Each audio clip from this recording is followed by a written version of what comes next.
One common and morally questionable way to make money is to basically just tell people what they want to hear. You see this all the time. You see advertisements of how you can get in super good shape without having to eat proper food or exercise ever. Obviously, things like that don't really work.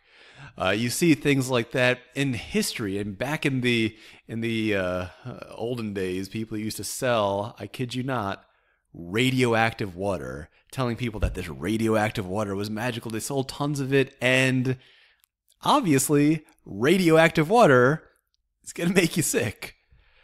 This has gone on in every kind of industry all the time. You see this in alcohol commercials where somebody drinks a beer and all of a sudden, surrounded by, all kinds of friends and people of the opposite sex or whatever. You see all that going on. And again, it's just lies.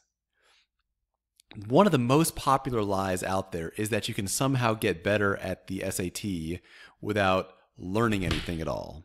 And part of that lie is people saying that you can get a really high reading score without understanding any of the passages.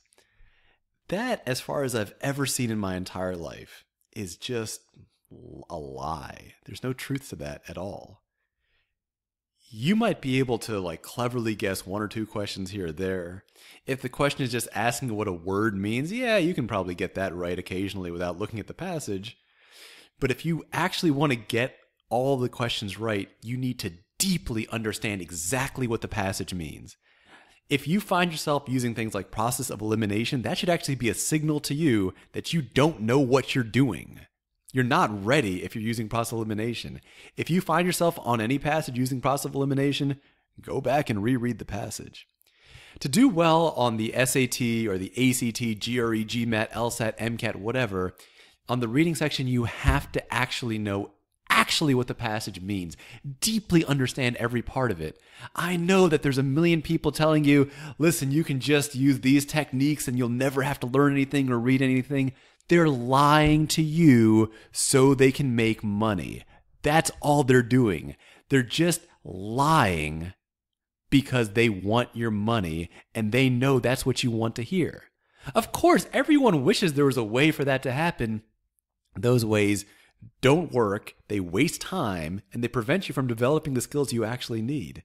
To do well in the reading section, the first step is you have to learn to understand deeply exactly what each passage says.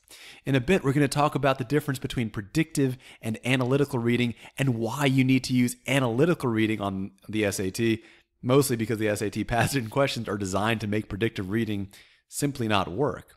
But first and foremost, if you have any question in your mind that there's some way to do this without actually reading, throw it out. Get rid of that idea. That idea is backwards. It is wrong. It's nonsense. You, first and foremost, to do well in the reading section, you must understand exactly what the passage says.